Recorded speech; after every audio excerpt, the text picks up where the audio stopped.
Hello दोस्तों, मेरे कहानी वाले चैनल पे आप सभी का स्वागत है। तो अगर दोस्तों आपने मेरा चैनल सब्सक्राइब नहीं किया है तो प्लीज़ सब्सक्राइब कर लीजिए। तो अब हम आज की कहानी पढ़ना शुरू करते हैं। आखिर सगी बहन ऐसा कैसे कर सकती है। कंचन बेटी, बधाई हो बधाई। पंडित जी ने तुम्हारी और होने वाले जमाई पंकज की शादी की तारीख बता दी है, जो आज से ठीक 1 महीने बाद की है। ये लो रसगुल्ले और सभी मुंह मीठा करो। कंचन की बड़ी भाभी उसे बधाई देते हुए कहती है, ये तो बड़ी अच्छी खबर है। चलो अब फाइनली तुम और पंकज एक हो जाओगे। तुम हमेशा से यही चाहती थी ना। हाँ भाभी। तभी छोटी भाभी रूपर बोलती है, घर अब कितना सूना सूना लगेगा आपके बिना। कंचन मन में ही सोचती है, हाँ हाँ, तुम दोनों के लिए रास्ता और भी साफ हो जाएगा ना, इस घर को और सारी जायदाद अपने नाम करने के लिए। अच्छी तरह से जानती हूँ मैं इन गिरगिट की तरह रंग बदलने वाले भाई और भाभियों को। कंचन के 2 भाई, बड़े भाई का नाम अमन और छोटे का नाम रमन। उन दोनों की शादी हो चुकी है। कंचन के मन में अब ये ख्याल आता है कि उसकी शादी के बाद उसके भाई भाभी बिरला खानदान की सारी जायदाद हड़प लेंगे। नहीं नहीं, मैं ऐसा नहीं होने दूंगी। माँ पापा तो है ही सीधे साधे, गौरी और रूपल भाभी, ये दोनों उन्हें तो ऐसे ही लूट लेंगी। और वह भाई तो अपनी अपनी बीवी के गुलाम हैं। मेरे पास अब बस 1 महीना है। मैं इनको इनके मंसूबों में कामयाब नहीं होने दूंगी। अब कंचन ठान लेती है कि वह अपने हिम्मत कैसे हुई मेरी मेकअप किट चुराने की। ये तुम कैसी बातें कर रही हो। मैं क्या इतनी गैर गुजरी हूँ जो तुम्हारी मेकअप किट चुरा लूँगी। मैं ऐसे ही बहुत सुंदर हूँ, मुझे इन सब चीज़ों की कोई ज़रूरत नहीं। ये सब उनके चोंचले हैं जो खूबसूरत नहीं होते। तुमने मुझे बदखूबसूरत कहा। अब ऐसे ही वह दोनों लड़ने लगती हैं। इन दोनों को लड़ता देख कंचन मन ही मन में बहुत खुश होती है।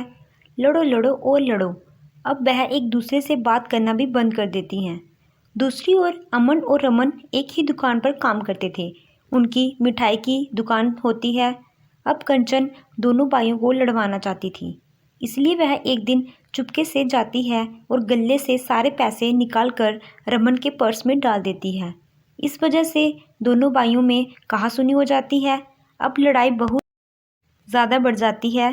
तभी उनकी माँ उन्हें चुप करवाते हुए कहती है, 1 महीने के बाद तुम्हारी छोटी बहन की शादी है और तुम लोग इन छोटी छोटी बातों को राय का पहाड़ क्यों बना रहे हो। एकदम से तुम सबको क्या हो गया है। अब से मुझे इस घर में शांति चाहिए। फिर सभी अपने अपने कमरे में चले जाते हैं, पर कंचन अपने चाले चलना बंद नहीं करती। एक दिन वह कुछ गुंडों को अपने बड़े भाई को पिटवाने के लिए भेजती है, ताकि इसका इल्ज़ाम उसके छोटे भाई पर आ जाए। और कंचन उन गुंडों से कहती है, अगर तुम पकड़े गए तो बोल देना, ये सब करने के लिए हमें रमन ने कहा था। अमन जैसे ही अपने घर से बाहर निकलता है, गुंडे उसे घेर लेते हैं, पर वह उन गुंडों की खूब पिटाई करता है। और जब वह उन गुंडों से पूछता है ये सब करने के लिए किसने कहा, तो वह रमन का नाम ले लेते हैं। इस वजह से लड़ाई इतनी ज़्यादा हो जाती है। ये सब देखकर उनकी माँ उनको अलग अलग करने का फैसला करती है और गुस्से में आकर सारी जायदाद अपनी बेटी कंचन के नाम कर देती है। और घर के 3 हिस्से किए जाते हैं। एक में बड़ा बेटा और उसकी पत्नी, दूसरे हिस्से में छोटा बेटा और उसकी पत्नी, और तीसरे हिस्से में कंचन और उसके माता पिता। अब कोई एक दूसरे से बात नहीं करता, सब अपने ही कमरे में ही रहते। अब दुकान भी बंद हो चुकी थी। एक दिन गौरी कूड़ा फेंकने बाहर जा रही थी। उसे दुकान का शटर थोड़ा खुला हुआ मिलता है और गौरी मन में ही सोचती है, अरे इस दुकान में कौन है, अब तो इसे कोई भी नहीं खोलता।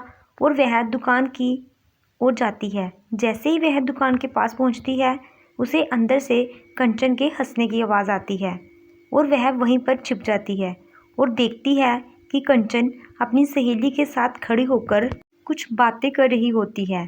तो गौरी वहीं छिपकर उनकी बातें सुनने लगती है। कंचन की सहेली कंचन से कहती है, क्या फंसाया है तुमने अपने घर वालों को। उन सब के झगड़े लगवाकर कैसे प्रॉपर्टी अपने नाम कर ली, ये सब तो कोई तुमसे सीखे। फिर वह दोनों हंसने लगती हैं। बहुत मेहनत लगती है इन सब को लड़वाने में, लेकिन फाइनली मेहनत का फल तो मिल ही गया। चलो अब तुम इन पेपर पर साइन करो। पर कंचन, तुमने मुझे दुगने दामों पर दी है ये दुकान, पर चलो कोई नहीं, यहाँ मेरा ब्यूटी पार्लर अच्छे से चलेगा।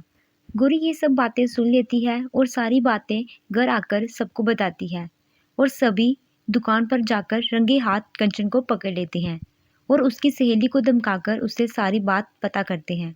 गुस्से में आकर कंचन की माँ कहती है, कंचन, मुझे यह उम्मीद नहीं थी तुमसे। मैं और क्या करती माँ, मुझे ऐसा लगने लगा कि शादी के बाद मुझे कुछ नहीं मिलेगा, इसी डर की वजह से मैंने ये सब कुछ किया।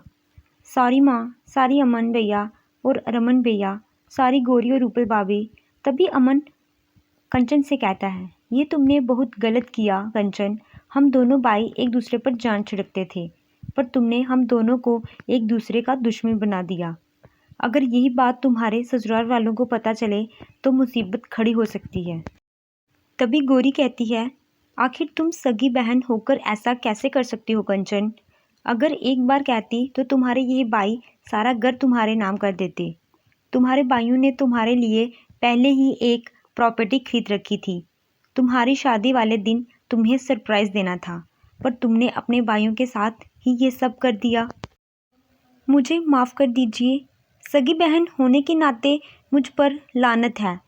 कंचन के पश्चाताप के आंसू देख सब उसे माफ़ कर देते हैं और कुछ दिनों के बाद कंचन की शादी हो जाती है। तो दोस्तों, वीडियो अच्छी लगी हो तो वीडियो को लाइक कीजिएगा और मेरे चैनल को सब्सक्राइब करिएगा। Thank you.